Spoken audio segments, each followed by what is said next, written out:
Oke, baik lagi sama gua Miza di channel Stream With Me. Jadi di video kali ini gua bakal bahas salah satu mikrofon yang cocok untuk dipakai live streaming. Mau itu live streaming ngobrol-ngobrol, terus mau juga dipakai live streaming game. Dan yang menurut gue yang paling cocok ini dipakai podcast ataupun dipakai kayak storytelling cuy. Ini gimana suaranya nih? Oke, kalian buat kalian semua salah satu mikrofon terbaru dari Maono yang serinya adalah Dynamic. Dan ini memiliki interface XLR terus juga USB, yaitu adalah Maono PD200X.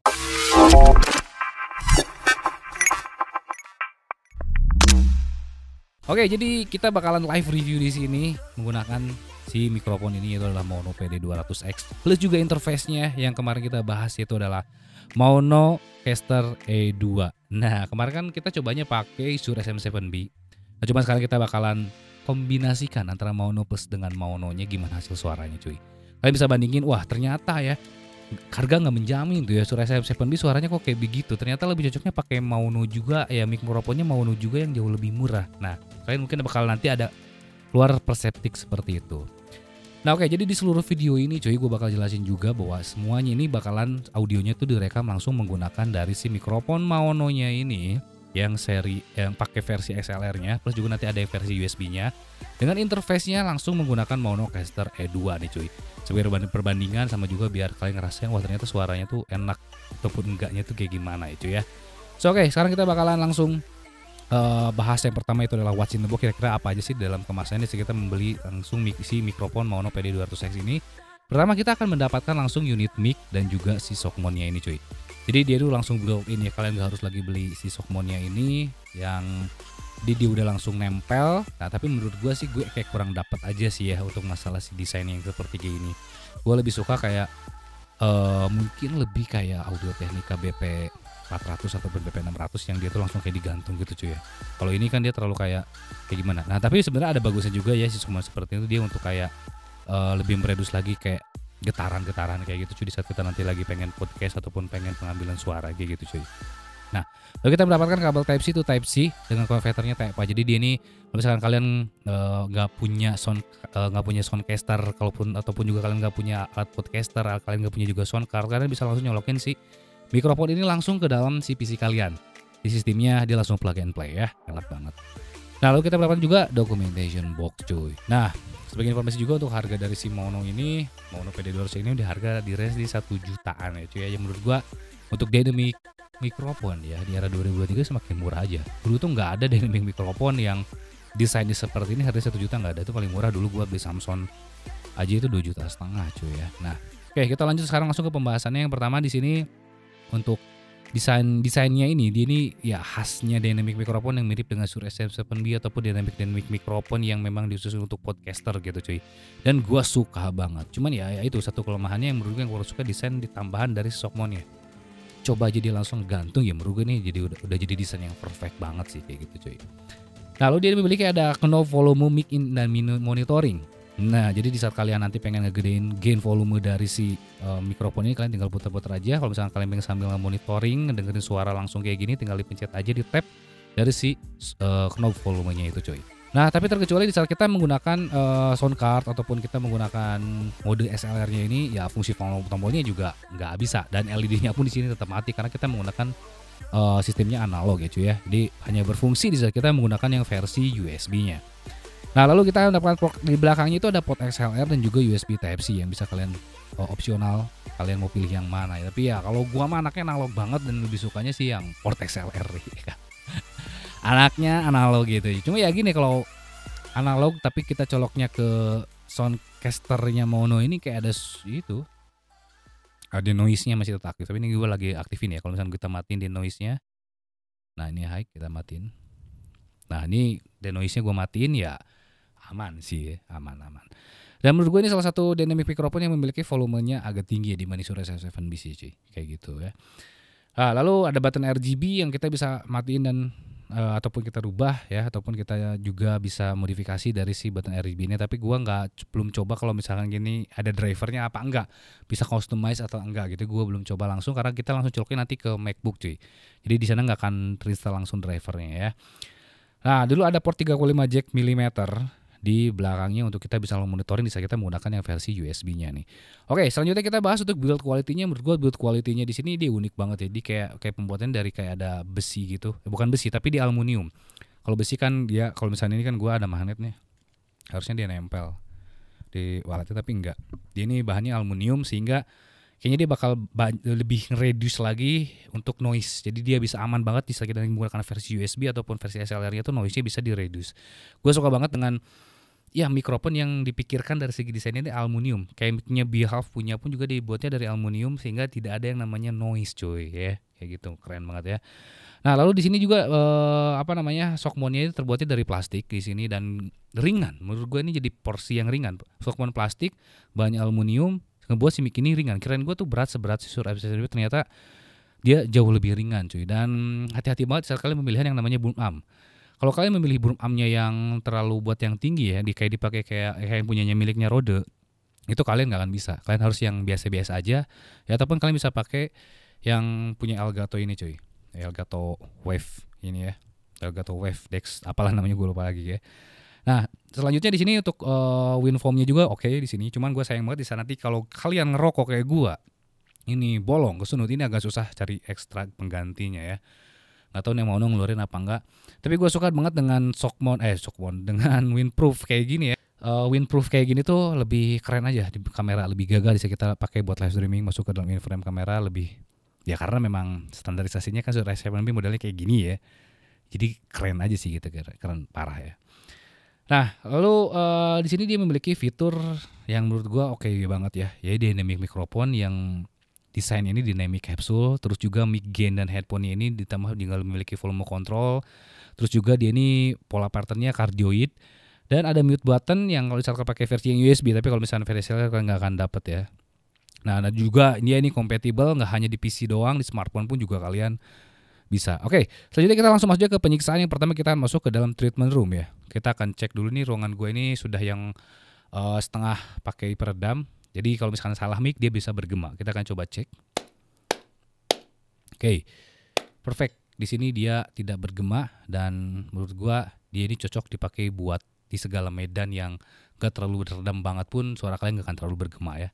Oke, selanjutnya di sini kita akan apa ya namanya tuh bahasa gue lupa lagi. Udah lama gue nge-review mic cuy. Bukan proximity tapi gangguan distorsi suara yang ada di sekitaran kalian. Misalkan kalian rumahnya di pinggir jalan ada suara mobil, apakah ke pick up apa enggak, ataupun kalian pakai keyboard itu suaranya ke pick up apa enggak. Di sini gue ada keyboard yang blue switch, kira-kira ke pick up apa enggak. Suara napas gue pun sendiri masih keangkat. Suara mikrofon pun di sini masih ke pick up sedikit ya. Kecuali kalau misalnya kalian perpadu padankannya pakai mono XLR 2 ini, kalian aktifin di noise cancellation yang high. Nah, baru dia nggak ke pick up sih. Tapi suara kalian pun harus benar-benar lurus banget kayak ini, nggak bisa agak ke pinggir gini ya. Tapi kalau misalnya kita low, coba ke low. Noise cancellation low. Aman. Ya, aman. Jadi kalian ya memang harusnya mungkin bawa langsung pakai dari si Soundcaster E2-nya ini, baru segangguan transmisi suara-suara tetangga yang berisik atau suara mobil itu bisa ke reduce dengan baik ya. Oh, selanjutnya kita bakalan tes popping. Menurut kayaknya tes poppingnya juga bagus ya. Please bring pizza pronto. Wih, keren. Please bring pizza pronto. Please bring pizza pronto. Please bring pizza pronto. Please bring. Please bring. Oke, aman. Sekarang tapi kalau misalnya kita buka please bring pizza pronto. Oke, lumayan lah ya.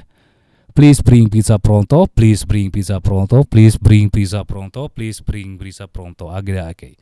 Jadi ngaruh banget ya. Ini jangan sampai rusak ataupun hilang karena poppingnya lumayan kencang banget meskipun dia dynamic.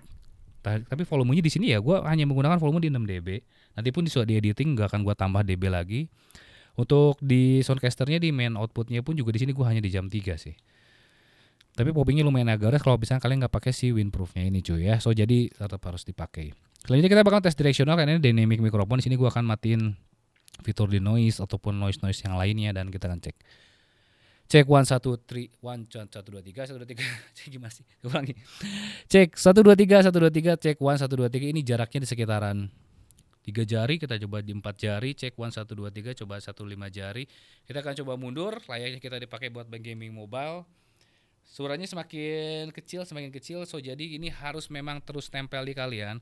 Kecuali kalian tambah gain, cuman gak rekomendasi kalau gue harus tambah gain, tambah volume ya. Karena ada mic dynamic yang kalian ini gak bisa jauh-jauh kayak gini cuy. Gak bisa kalian kayak gini, kalian langsung gak ada suara. Jadi memang harus terus nempel. So jadi cocok banget kalau dipakainya buat gaming PC, non gaming mobile. Kalau misalkan dipakai buat gaming mobile, kalian gak akan, kalian harus keras banget ngomongnya. Dan itu pun juga jadi kecil. Jauh banget di saat kita harus nempel ya. Oke, jadi dipakai buat gaming mobile kurang cocok, dipakai gaming PC. Menurut gua oke, selanjutnya kita akan tes untuk yang namanya tes gangguan proximity. Tadi di keyboard udah, sekarang kita gangguan kayak di besi-besi. Nah, oke, ke pick up ya. Masih ke pick up ya, kardio itu kayak gini sih memang. Wah, aluminium masih ke pick up, suara plastiknya pun ke pick up. So hati-hati banget cuy, hati-hati banget kalian dalam pemilihan nanti si boom armnya sendiri. Ataupun tangan kalian jangan ngopepang gitu ya. Sip. Mantap. Nah, selanjutnya di sini kita bakalan cek noise ya. Karena di sini gua akan matiin di sini dan kita akan berhenti dulu sejenak apakah noise groundnya ada apa enggak. 1 2 3. Oke, noise groundnya bagus ya, mungkin karena tambahan dari si Monocaster E2 ini jadi noise-nya langsung flat rata. Oke. Nah, sekarang di sini kita bakalan langsung masuk ke yang namanya hasil editing di saat kita menggunakan si mono ini. Nah, di sini kita akan masuk 3 2 1 masuk ke dalam proses editing. Oke, ini gua ngecek pakai Mono PD200X USB XLR podcast dynamic microphone. Plus juga sound cardnya dari Monocaster E2 podcasting console. Gimana menurut kalian? Ini menggunakan equalizer gua yang lebih ngebass dikit. Yang gue sih ngedengerin suara naturalnya udah bagus. Tapi kalau misalnya dipakai buat editing kayaknya ini bakalan renyah banget ya. Maksudnya general banget gitu, bright. Jadi enak banget dipakai buat editingnya gitu. Dan ini menurut gue suaranya clean bright ya. Nggak ada bass-bassnya. Gak ada bass-bassnya kecuali kalau kita di sini mononya gue settingnya default semua ya. Jadi bakal renyah banget. Kalau kita matiin, sip. Kita masuk ke dalam suara originalnya nih cuy. Bentar ya, gue batuk dulu bentar. Nah, gimana suara batuk gue? Ke pick up? Nggak terlalu ke pick up, aman. Nah, ya tadi kita ngetesnya kan pakai yang mode SLR. Sekarang kita akan cek pakai USB dan kita akan masuk ke dalam scene berikut ini. Oke, sekarang kita pakai mode yang USB-nya cuy. Kalau gue nggak tahu kenapa gue lebih suka pakai original bawaan USB-nya sih. Karakter suaranya lebih kena ya dibanding kita tadi pakai si Monocaster ya. Serius, ini gue lebih suka asli. Ada bassnya dikit. Dia lebih maksudnya apa ya? Low-nya lebih dapat. High-nya pun juga dia ngepas. Gue lebih suka ini sih.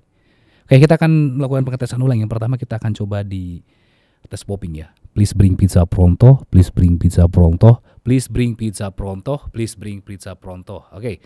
Selanjutnya kita akan teks direksional. Ini jaraknya ngepas banget. Kita akan coba di 2 jari, kita coba 3 jari, coba 4 jari, 5 jari, kita coba mundur sedikit. Cek 1 1 2 3, cek 1 1 2 3. Ini jaraknya untuk standar gaming mobile ya, tetap tidak terpick up. Jadi memang tidak cocok untuk gaming mobile. Lebih cocoknya kayak buat bergaming PC dan enak banget sih, serius cuy. Gue suka banget dengan langsung hasil dari USB dan monitoringnya kerasa banget. Jadi gue bisa langsung ngedengar, oh ini hasil kualitas suara hasil jadinya pun juga seperti ini. Lebih real time juga sih menurut gue, oke. Dan selanjutnya kita akan tes frekuensi dan tes proximity-nya. Oke, masih sama ya. Kalau yang lain-lainnya, ketukan-ketukannya, gangguan transmisi, gangguan proximity, dan gangguan frekuensinya masih sama, masih ke pick up. Cuma nggak tahu karakter suaranya gue lebih suka ini aja, kayak nggak ada apa ya, kayak ada kayak natural aja USB-nya gitu. Malah kayak gue mengingatkan Shure SM7 Bliss dengan Evo 8, cuman bassnya lebih dapat sih gitu kan. Kalau Shure SM7 Bliss kan full clean and bright, kalau ini kayak ada nambah bassnya aja. Kalian bisa menilai sendiri. Oke, selanjutnya kita masuk ke dalam proses editing. Kita menggunakan mode yang USB. Cek 1 1 2 3, ini adalah hasil editing. Bisa kita menggunakan mode PD200X menggunakan versi yang USB-nya dan gue suka banget ini. Cuman kayaknya harus diturunin sedikit dari bassnya di saat proses editing ya. Karena menurut gue ini bassnya udah dapat di naturalnya. Kalau kalian pun dipakai live podcast ataupun dipakai live ngobrol-ngobrol di TikTok seperti ini sambil storytelling, ini kayaknya kena banget, dapat banget, dan memang jauh lebih simpel. Kalian tidak harus membeli lagi namanya sound card. Kalian tinggal colokin aja langsung ke dalam PC ataupun smartphone, ini langsung. Dan gua suka deh, ini harganya worth it banget kalau bener bagus hasilnya nanti setelah editing seperti ini. Harga 1 juta menurut gua udah harga yang paling worth it sih cuy. Oke, sekarang kita coba matiin dan sekarang kita akan ngetes di noise test. Kita akan berhenti dulu beberapa detik apakah ada 113, 1 2 3. Kalau gua denger kalau gua lihat di indikator si GarageBand gua yang gua pakai di rekaman, dia flat, nggak ada noise. Tapi kalau gua denger dari monitoring, dia ada noise ground.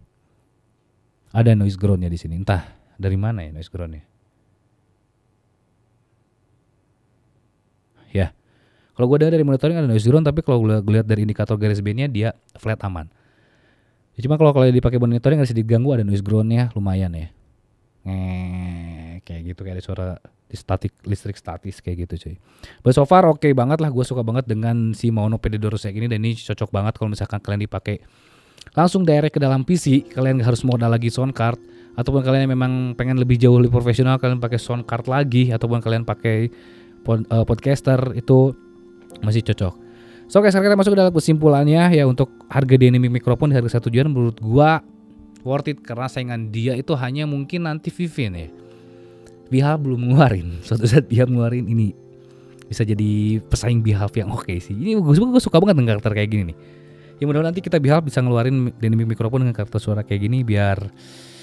Tapi gue kayaknya mau ada modifikasi sedikit ya, suaranya lebih nambahin di treble-nya sedikit sih biar lebih crunchy kayak gitu cuy. Tapi overall ini oke, itu harga 1 juta dan ini worth it banget.